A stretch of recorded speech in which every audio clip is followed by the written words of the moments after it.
नमः श्रीवर्धमानाय निर्धूत कलिलात्मने शलोकानां त्रिलोकानां यद् विद्यादर्पणायते यद् विद्यादर्पणायते। समझते हो शास्त्र? रत्नकांत शावकाचार्य जी ग्रंथ पर हम चर्चा कर रहे हैं और जिसके आधार से हमने देखा था कि सम्यक दर्शन क्या होता है, कैसे होता है, और जिन जीवों को सम्यक दर्शन होगा उनकी स्थिति क्या होगी, भविष्य उनका क्या होगा। कल हमने इन बातों पर चर्चा की थी, जिसमें हमने कल केवल एक लाइन पर चर्चा कर पाए थे और हमारा काल पूर्ण हो गया था, क्लास का काल पूर्ण हो गया था, है ना। अब हम देखते हैं आगे एक लाइन और जो अपनी बची हुई है उसे देखते हैं। उससे पहले अपन श्लोक का पाठ करते हैं। श्लोक है 35वें नंबर का। सम्यक दर्शन शुद्धा नारग त्रियं नपुंसक स्त्रुत्वानि दुष्कुल विकृतल्पायुर्दरिद्रतां च ब्रजन्ति ना व्रतिका। ठीक है, यहाँ है ब्रजन्ति ना अपि अप व्रतिका, है ना। ना अपि अव्रतिका अर्थात नहीं जाते हैं। कौन? अव्रति। कहाँ कहाँ नहीं जाते हैं, वहां बता रहे हैं कि जो नरक है, त्रियंच है, नपुंसक है और स्त्री पर्याय है, इन पर्यायों में सम्यक दृष्टि जीव जो अव्रति हैं वे गमन नहीं करते हैं, उनका गमन नहीं होता है। कल हमने देखा था कि नरक बहुत ही भयंकर दुख वेदनाओं से भरा हुआ है, जहां जीव जाए तो सब कुछ भूल जाता है। जिस दिन हमारे माथे में दर्द हो रहा हो उस दिन हमारा किसी कार्य में मन नहीं लगता है। आपको लग सकता है कि भाई मुझे फिल्म देखना अच्छा लगता है, लेकिन जिस दिन माथे में दर्द हो रहा हो वो भी अच्छा नहीं लगता।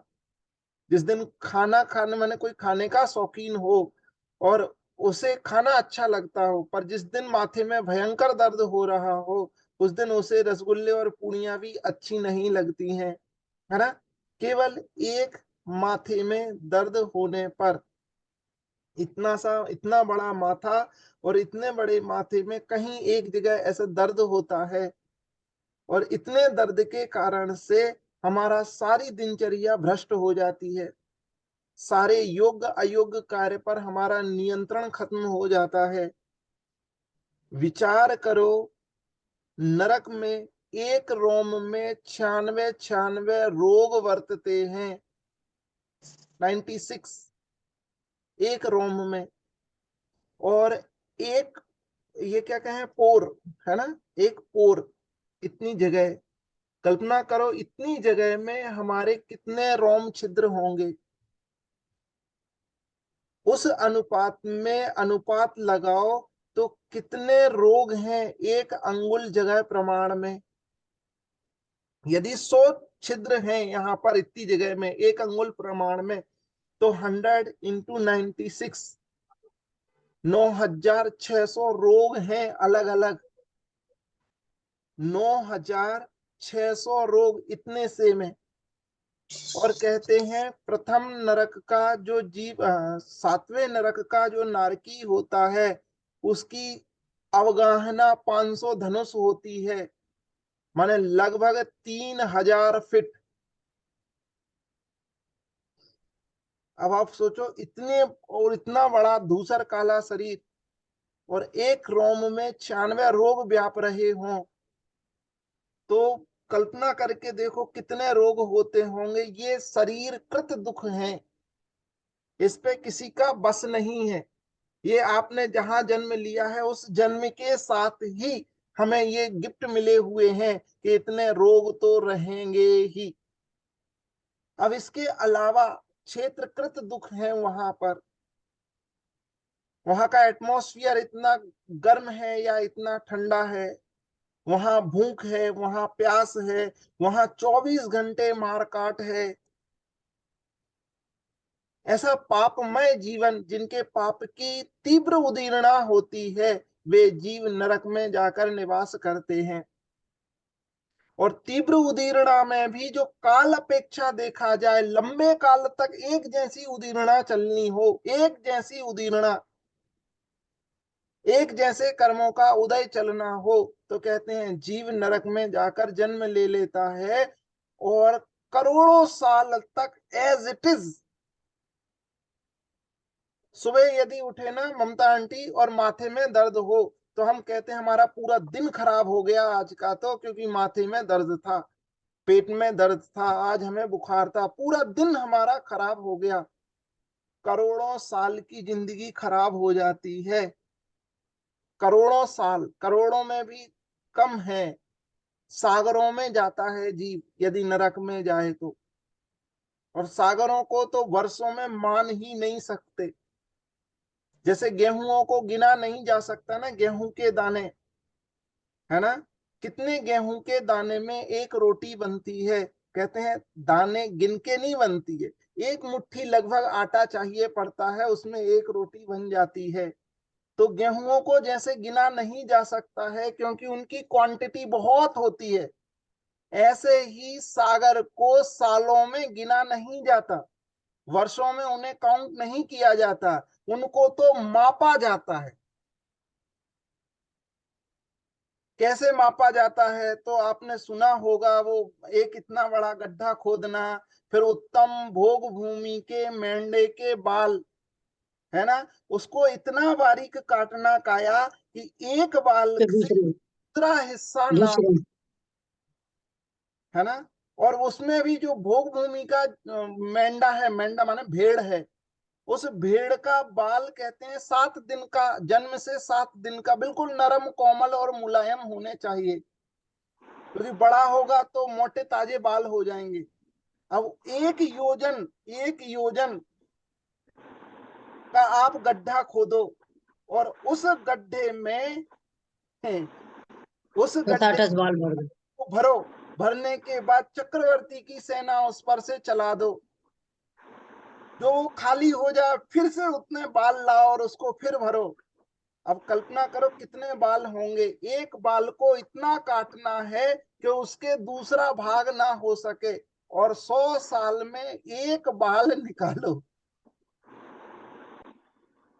जिस दिन गड्ढा खाली हो फिर उसका गुणा भाग अलग से लगाओ। इतने काल के लिए यदि जाना है, एक जैसे दुख भोगना है, तो कहते हैं नरक गति में ऐसे कर्मों की उदीर्णा होती है, उदय आता है इतना लंबा चौड़े काल का।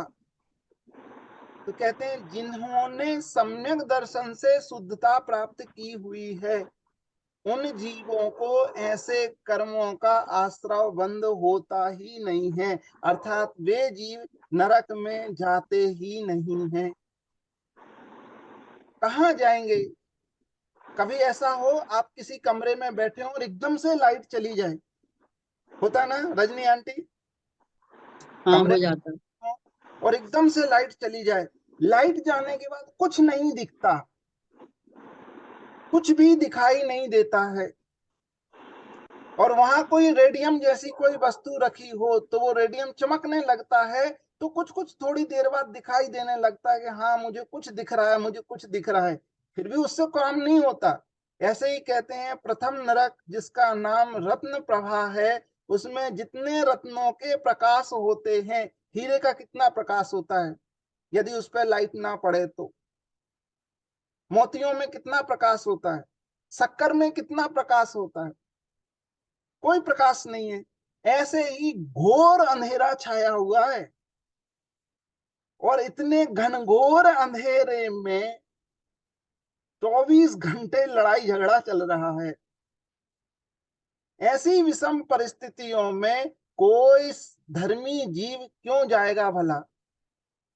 इसीलिए कहते हैं ऐसी विषम परिस्थितियों में कोई भी धर्मी जीव मतलब सम्यक दर्शन से शुद्ध जीव नहीं जाता है, क्योंकि उसको इतना सातिशय पुण्य बंधता है कि वो यहाँ तो जाता ही नहीं है। ये अभी नास्ति परक कथन कर रहे हैं, अब अस्थि परक कथन आएगा जहां कहेंगे कहाँ जाता है, तो कहेंगे अष्टगुण तुष्टि पुष्टा दृष्टि विशिष्टा प्रकष्ट शोभा जुष्टा अमरप सरसाम परिषदी चिरम रमनते जिनेन्द्र भक्ता स्वर्गे। अब आने वाला है, इसलिए घबराना मत, हमें यहाँ नहीं जाना है। तो निषेध रूप कथन किया जा रहा है।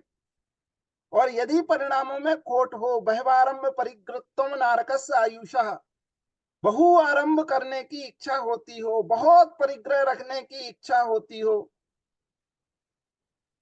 वो कई बार क्या होता है ना, तकिया होता है ना, तकिया, देसी तकिया जो लोग बनाते हैं, उसमें घर के जितने पुराने कपड़े होते हैं उनको ठूस देते हैं, भर देते हैं उसको, है ना।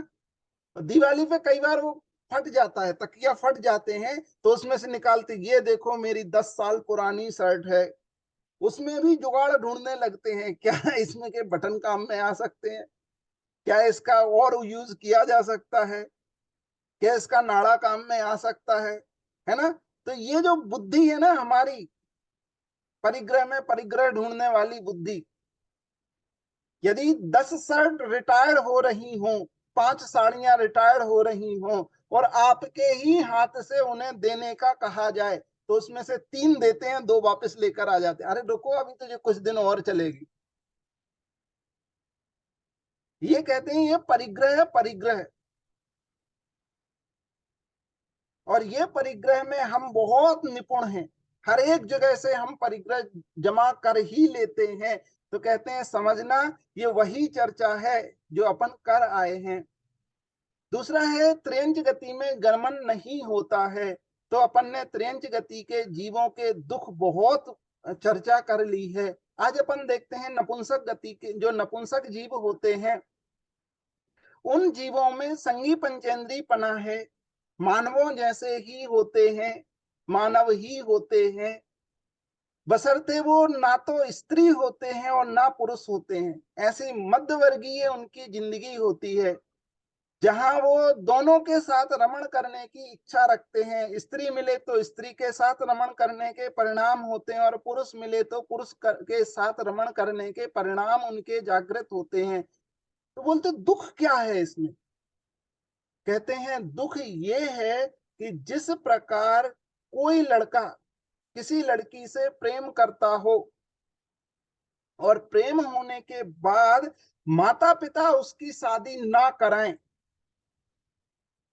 उस लड़के को कैसा अनुभव होता है। मैंने मना कर दिया, साहब इस लड़की से शादी नहीं की जाएगी।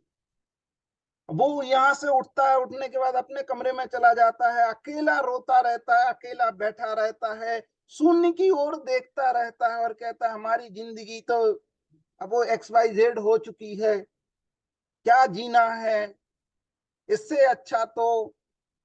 कहते हैं भाई इसमें हुआ क्या है? क्योंकि उसे दिख रहा है कि मेरा जीवन उसके साथ ही ज्यादा सुखमय हो सकता है, लेकिन नहीं हो पा रहा है। तो जब माता पिता ने उसकी इच्छाओं पर ब्रेक लगा दिया, तो अंदर से कितना कुंठाग्रस्त हो जाता है, अंदर से कितना क्रोध से भरा होता है। वो अपनी इच्छाओं की अभिव्यक्ति करना चाहता है, लेकिन माता पिता ने अपनी इच्छाओं पर ब्रेक लगा दिया है। तो माता पिता को भी बैरी की तरह ही जानता है कि ये बैरी हैं, इनके कारण से मेरी शादी नहीं हो रही है, इनके कारण से मैं अपनी इच्छाओं की अभिव्यक्ति नहीं कर पा रहा हूं।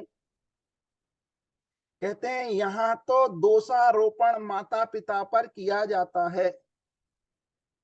वो नपुंसक बिचारा जो हमेशा दया का पात्र है, जिसे समाज ने ठुकरा दिया, जिसे माता पिता ने घर से बाहर कर दिया, जिसे समाज क्या क्या कह के नहीं पुकारता है, ऐसा वह व्यक्ति अपनी इच्छाओं की अभिव्यक्ति के लिए कर्म पर दोष देता है,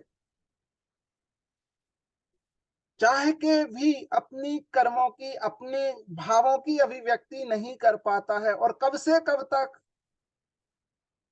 जब से पैदा हुआ और जब से उसे समझ हुई, तब से लेकर जब तक उसका मरण नहीं होता है, तब तक पूरे जीवन काल समाज से उपेक्षित होता है, पूरे जीवन काल अपने भाई बहनों से उपेक्षित होता है।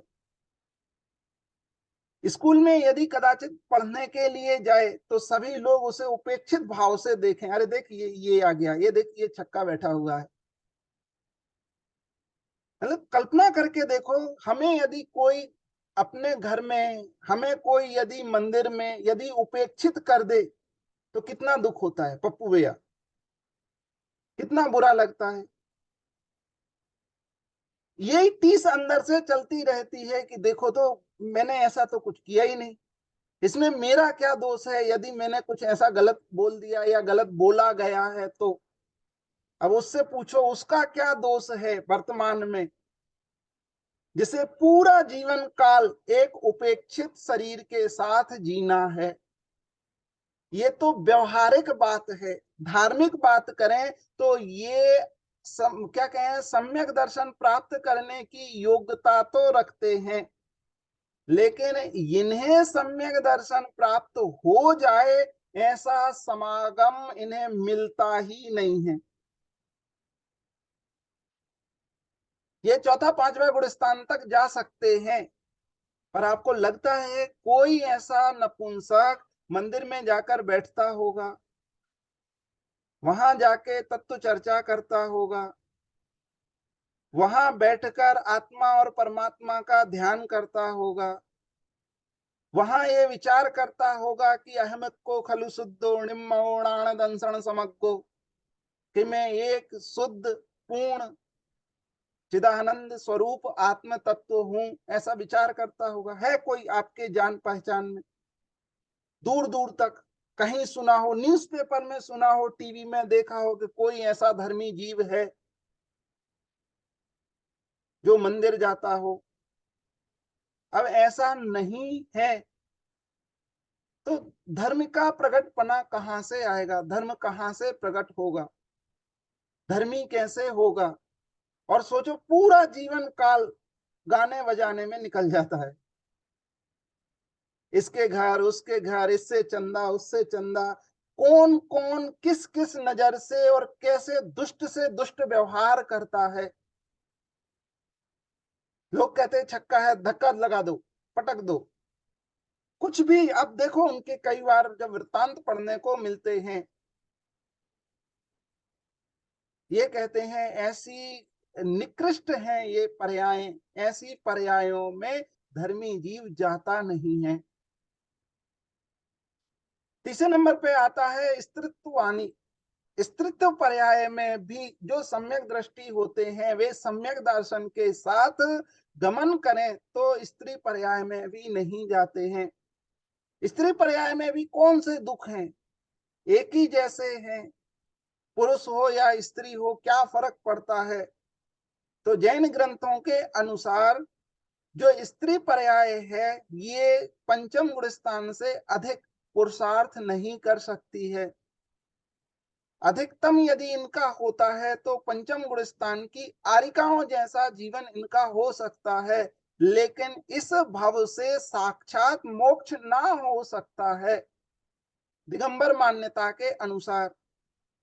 कुछ और जैन दर्शन वाले लोग हैं जो ये मानते हैं कि स्त्री पर्याय से भी मोक्ष होता है, पर हमारी परंपरा की अपेक्षा से तो देखा जाए कि जिन्हें पांचवें गुण स्थान से अधिक नहीं हो सकता हो वे 14वें गुण स्थान तक कैसे जा सकती हैं और गुणस्थानातीत सिद्ध भगवान कैसे हो सकती हैं?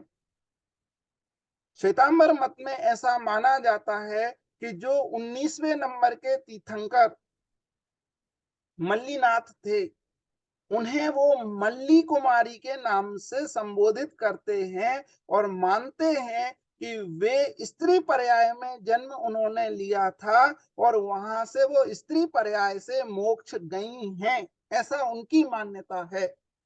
परंतु वास्तव में जिन्हें पंचम गुण स्थान से अधिक नहीं होता है वो 13वां गुण स्थान 14वां गुण स्थान पार करके सिद्ध पर्याय में प्रकट हो जाए या सिद्ध पर्याय को प्राप्त करें, ये कैसे हो सकता है? फिर एक और कंफ्यूजन या कॉम्प्लेक्स कंट्रोवर्सी हमारे दिमाग में आती है। जब आपने तत्वार्थ सूत्र पढ़ा होगा, तत्वार्थ सूत्र के 10वें अधिकार में इस सिद्धों के भेद बताए गए हैं, पढ़ा याद है किसी को? सिद्धों के कितने भेद हैं, और उस सिद्धों के भेद में जब अपन पढ़ते हैं तो उसमें लिखा है लिंग की अपेक्षा से भी सिद्धों में भेद होते हैं। दीप्ति भाभी याद आया कुछ? लिंग की अपेक्षा से सिद्धों में भेद होते हैं, तो वहां कहा कि तीनों लिंगों से सिद्ध हो सकते हैं। फिर हमारा दिमाग फिर डोलने लगता है, तीनों लिंगों से सिद्ध हो सकते हैं, यहाँ तो कह रहे केवल पुरुष लिंग से ही सिद्ध होते हैं। फिर वहां तीनों पर लिंगों से माने स्त्रीलिंग से, पुरुष लिंग से और नपुंसक लिंग से सिद्धपना कैसे कहा है, उसे क्लियर समझ लीजिए। वहां जो कथन किया गया है वह कथन भावलिंग की अपेक्षा से कहा गया है, और जो यहाँ कथन किया जा रहा है वह द्रव्य लिंग की अपेक्षा से कथन किया जा रहा है। तो लिंग दो प्रकार के होते हैं, एक द्रव्य लिंग और एक भावलिंग। दो लिंग दो प्रकार के होना चाहिए। फिर तो देखो कुछ लोग ऐसे होते हैं ममता आंटी, कुछ कुछ जीव, कुछ लोग ऐसे होते हैं कि होते तो पुरुष लिंग में हैं, माने उनका जो स्ट्रक्चर है ये पुरुषों जैसा होता है, लेकिन अंदर उनके स्त्री लिंग भी पाया जाता है। हरकतें वैसी होती हैं। हाँ जी बिल्कुल, बहुत बढ़िया। तो जो हरकतें होती माने उन्हें ज्यादा सजने संवरने का शौक हाँ होता है। आप देखो वो ऐसे एक एक वो चेन पहन लेंगे यहाँ, हाँ। बहुत सारी चीजें हैं। उनकी पत्नी का वो बॉक्स खुला हुआ होगा ना, तो कुछ ना कुछ तो कलाकारी वो कर ही लेंगे चेहरे पे भी, है ना। बालों के लिए आवश्यकता पड़े तो ब्यूटी पार्लर नहीं, जाके वो वो सजने। एक राधा बनती थी ना, हाँ एक जी, पुरुष से वो राधा बनते थे। वो पुरुष नहीं अकेले थे, डीएसपी थे, हाँ, डीएसपी, वो राधा रानी बन जाती। है ना।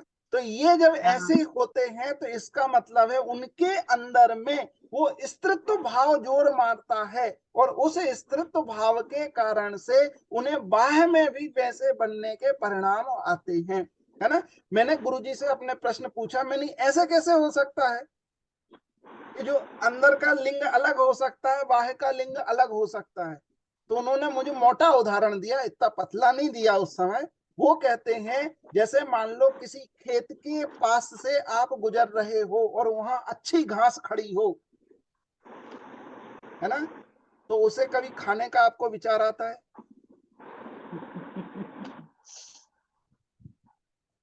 बोलो, ऐसा कभी होता है? माने कहीं किसी खेत के बाजू से जा रहे हो और उस खेत को देखकर, माने जिस पर गाय झपट्टा मार के खाने को दौड़े, रस्सी तोड़ दे जिसे खाने के लिए, ऐसी घास को देखकर आपको घास खाने का विचार आता है? एक दो मुंह तो मारे ही लो। अच्छा, क्यों क्यों नहीं आता? तो यदि नहीं आता है तो क्यों नहीं आता है? गाय को क्यों आता है? इसलिए कि उसका भोजन है वो। ठीक है, ये भी सही है, आप अपना भी और हम अपना भी भोजन बना लें, क्या बुराई है? नहीं। क्योंकि क्योंकि हमें त्रियंच गति का उदय नहीं है, और गति के अनुसार औदयक परिणाम नहीं होते हैं। बात समझ में आई? जिस गति में हाँ। हम होते हैं उस गति के अनुरूप हमारे परिणाम आते हैं, है ना। जैसे घर में दो लड़की और एक लड़का हमारे घर में हो, है ना, तो लड़के को लिमिटेड सजने संवरने का परिणाम आएगा, लेकिन लड़की हो तो व्यवहार में भेद हो जाता ना। वही लड़का यदि बाजार में जाएगा तो बंदूक उठाएगा, एडवेंचर वाली चीजों को लेगा, वहीं लड़की यदि बाजार में जाती है, मॉल में जाती है, तो ड्राइंग की तो बुक गुड़िया, ढूंढकर आती है, हमें ये ड्राइंग गुड़िया चाहिए, हमें गुड़िया चूल्हे चक्की। अब जमाना बदल गया है, चूल्हे चक्की वाला अब तो खत्म ही हो गया, अब कोई नहीं चूल्हा चक्की पकड़ता फिर है। ये फिर भी आप खिलौने में तो ले ही लेते हैं। आपके काल गुड़िया में। तो ले, डॉल, हाँ, बारबी डॉल। तो लेते हैं। जी जी बिल्कुल बिल्कुल। ये उस काल की बात थी जब चूल्हा चक्की को ज्यादा प्रोत्साहन मिलता था, आजकल तो ये काम ही हमारे नहीं समय करते। में। हाँ जी, हाँ जी, हाँ जी, है ना। यदि वो लड़की यदि जाएगी तो वो अपने अनुरूप खिलौने को देखती है। अब ये कहते हैं जब दोनों एक जैसी हैं तो अलग अलग परिणाम क्यों? क्योंकि जिस शरीर जिस ढांचे में वो है उसके अनुरूप उन्हें परिणाम आते हैं। और कहते हैं जैसे वो डीएसपी साहब थे, उन्हें राधा बनने का परिणाम आता था, पर थे पुरुष। वो ऑफिस में भी कान में बालियां पहन के चले जाते थे, वो दुपट्टा होता था वो गले में बांध के चले जाते थे ऑफिस डीएसपी जैसी पोस्ट पे। और कहते हैं एक ऐसी भी रानी हुई है जिसमें पुरुषों जैसा पौरुष था, जिसे झांसी की रानी कहा जाता है, जिसे आयरन लेडी के नाम से जाना जाता है। माने जैसे निर्णय पुरुष नहीं ले सकते थे ऐसे निर्णय उन्होंने लिए। तो कहते हैं ये जो खोली है इसमें तो वो स्त्री ही थी, लेकिन अंदर से पौरुष जोर मारता था और 100 हजार लोगों के सामने हाथ में तलवार लेकर खड़ी हो गई। तो ऐसे लोग होते हैं। द्वैतपने का जो भाव है ये दोनों प्रकार के परिणाम वाले जीव भी पाए जाते हैं। तो अंदर से कुछ हो सकता है और बाहर से कुछ होता है।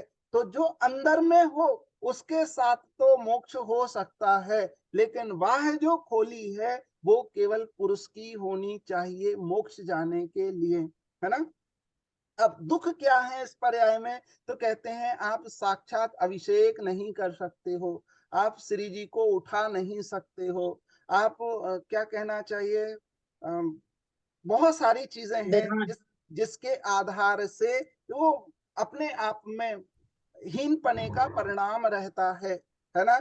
असंख्यात निगोदिया जीव का जन्म प्रति समय हमारे शरीर पर होता रहता है, ठीक है। तो ऐसी बहुत सारी चीजें हैं जिसके कारण से यहाँ कह रहा है कि सम्यक दर्शन के साथ उस स्त्री पर्याय में भी जन्म नहीं होता है। चौथे नंबर पे लिखा दुष्कुल। ऐसा कुल नहीं मिलता है जिस कुल से सिद्ध नीच नहीं कुल होते हो, है ना। नीच कुल हाँ जी, ऐसा कुल नहीं मिलता है। देखो अब यदि हम कहें ये नीच कुल है कि ऊंच कुल है, इसकी डेफिनेशन क्या होनी चाहिए, है ना। ऊंचा नाम रखा कर नीचा काम करे, ऊंचे घर में पैदा होकर यदि कोई निम्न काम करे तो उसमें कुल का दोष नहीं है ना। और कोई व्यक्ति निम्न कुल में पैदा होने पर भी ऊंचा व्यवहार करे तो इसमें तो भी कुल का कोई सारोकार नहीं है। अभी समझना कुल किसको कहना, तो कहते हैं कुल उसको कहना जिस कुल में सिद्ध जन्म नहीं लेते हैं, जिस कुल से कोई सिद्ध और अरहंत नहीं होता है। कुल वो अच्छा नहीं है जिसमें से कोई मुनिराज नहीं होते हैं। समझ में आया। तो जिनके ऐसे कुल कभी कल्पना करो कि जो, अब क्या कहना, अपनी ये सारी बातें इंटरनेट पे जाएंगी, बहुत सारी चीजें ऐसी हैं। कहते हैं ऐसी निम्न पर्याय जिन्हें आपने निम्न कुल कहा है, निम्न पर्यायों में जीव जाता क्यों है। आप देखो गवर्नमेंट उनके संवर्धन के लिए लाखों करोड़ों रुपए खर्च करती है। हर बजट का जितना भी हमारा लाखों करोड़ रुपए का बजट होता है उसका 5% 10% निम्न जातियों वालों को दिया जाता है ताकि इनका संवर्धन हो। होता है 1 रुपए किलो का गेहूं मिल जाता है, 1 रुपए किलो में चावल मिल जाता है, 1 रुपए लीटर में 5 रुपए लीटर में तेल मिल जाता है। अब तो संवर्धन कर दो, गवर्नमेंट जॉब में आरक्षण मिल जाता है। कहीं आप जाओ और आपको यदि कोई सता रहा है मार रहा है जाके आप रिपोर्ट कर दो तो तुरंत गवर्नमेंट एक्शन ले लेती है। इतना सब होने के बाद भी ये जाति के लोग संवर्धन प्राप्त क्यों नहीं करते, क्योंकि उनके कुछ कर्म ऐसे होते हैं जिस कर्म उनका के कौन सा उदय में वो सुधरने और संवरने के परिणाम ही नहीं आते हैं। गवर्नमेंट उन्हें क्या बोलते हैं दाना पानी देती है 1 रुपए किलो का, वो जाके तुरंत बाजार में बेचते हैं और वहां से शराब ले आते हैं और पी के टुन्न हो जाते, खत्म। दिमाग से ही गधे होते हैं वो लोग। अब ये सारी की सारी बातें जो है, अब इनको कहते हैं ऐसा क्यों हुआ, तो कहते हैं जिनकी बुद्धि ही हीन हो, जिनके निर्णय कार्य करने की क्षमता ही हीन हो, ऐसी पर्यायों में धर्मी जीव जाता ही नहीं है। तो कभी ऐसे कुल की अपेक्षा से भी बुद्धि में फर्क पड़ता होगा, कुल की अपेक्षा से भी व्यवहार में फर्क पड़ता होगा। क्या कुल देखकर आरिका और मुनियों की दीक्षा होती है?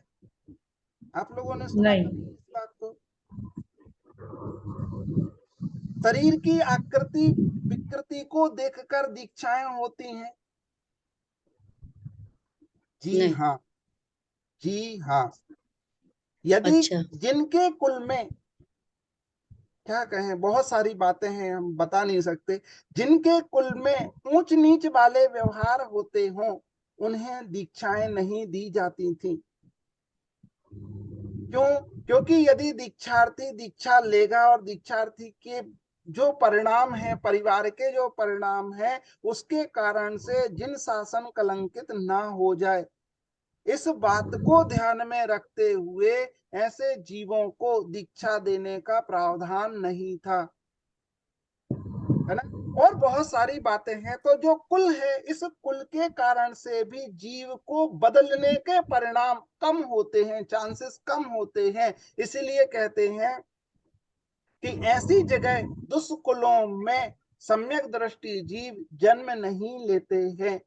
5वें नंबर पे लिखा है विकृत अल्प आयु, है ना। तो जिनके शरीर विकृत हो, किसी का हाथ ना हो, किसी की आंख ना हो, किसी को कान से सुनाई नहीं देता हो, किन्हीं की रसना इंद्री शून्य हो गई हो, किन्हीं के हाथ ना हो, पैर ना हो, पैर के पंजे टेढ़े मेढ़े हो, आप जन्म लेते ही 2-2 3-3 4-4 ऑपरेशन हो जाएं, डॉक्टर लिख दे कि 6 महीने बाद फिर से ऑपरेशन होंगे, कहते हैं ऐसे जिससे विकृत शरीर हो, मंद बुद्धिपना हो, जिसके कारण से सोचने विचारने की क्षमता धीमी हो, जिसके कारण से बालक बैकवर्ड हो जाए, है ना, ऐसी पर्यायों में भी जो सम्यक दृष्टि धर्मात्मा जीव होते हैं उनका गमन नहीं होता है।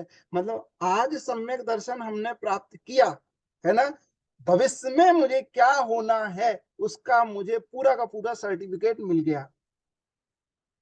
मैंने जन्म लेंगे तो मनुष्य होंगे, यदि मनुष्य हुए तो, है ना, मनुष्य में भी नर होंगे, नर में भी उच्च कुल के होंगे, उच्च कुल में भी विकृत शरीर नहीं होगा, टूटा फूटा नहीं होगा, योग्य शरीर होगा, है ना, योग्य शरीर के बाद अल्प आयु नहीं होगी, अल्पायु, है ना। तो जब हमारा जन्म होता है या जन्म के समय जब जीव यहाँ से जाकर गमन करता है तो 2 प्रकार की आयुएं होती हैं। एक को बोलते हैं पर्याप्तक और दूसरे को बोलते हैं अपर्याप्तक। नीतू मैडम याद रखना, कल पूछूंगा, ठीक है।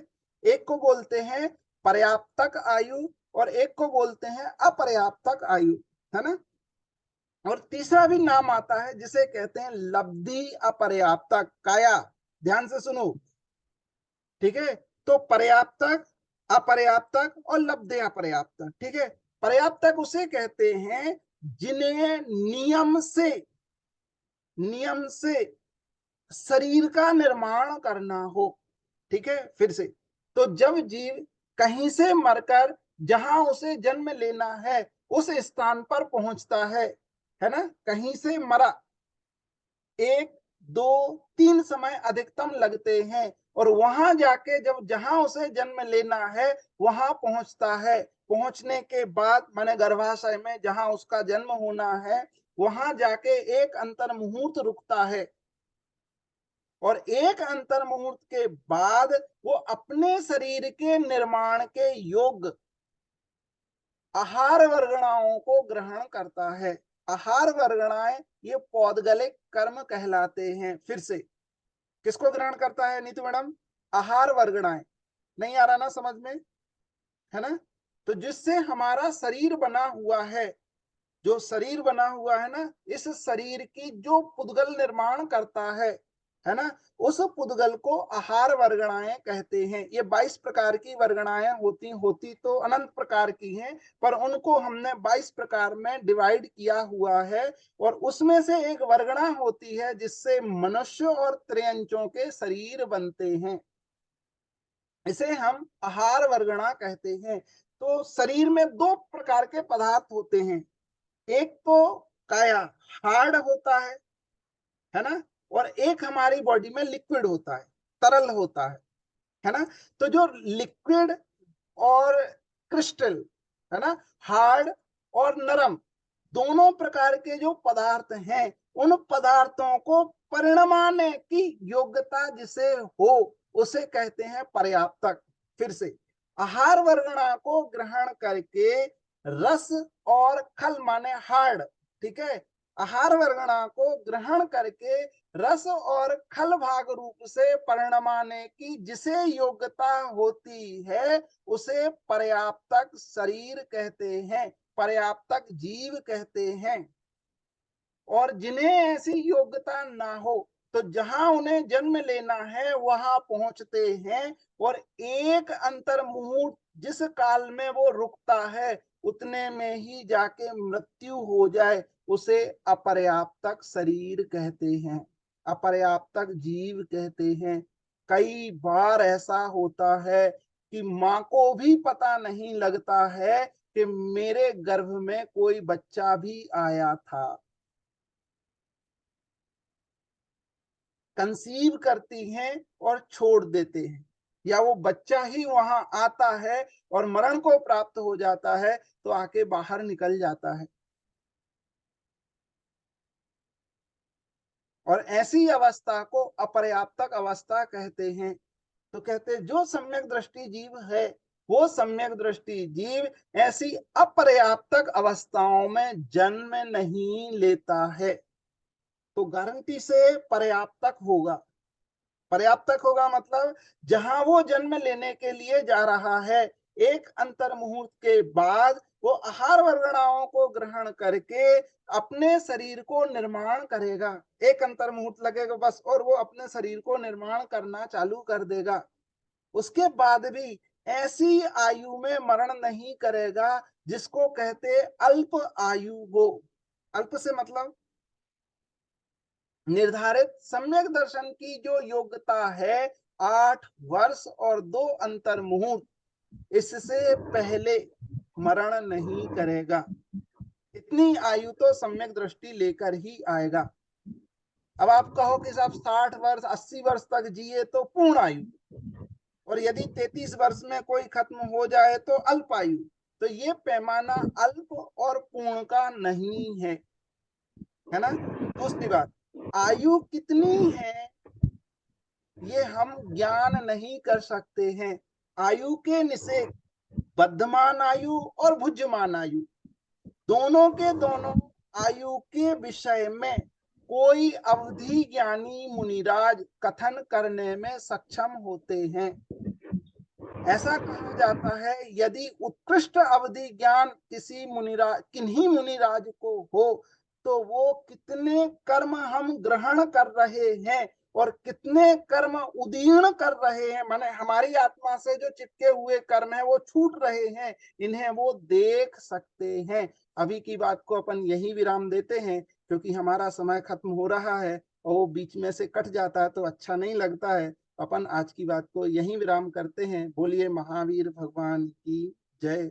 जावाणी के ज्ञान से सूझे लोकालोक, सो वाणी मस्तक नमो सदा देत हूँ लोक।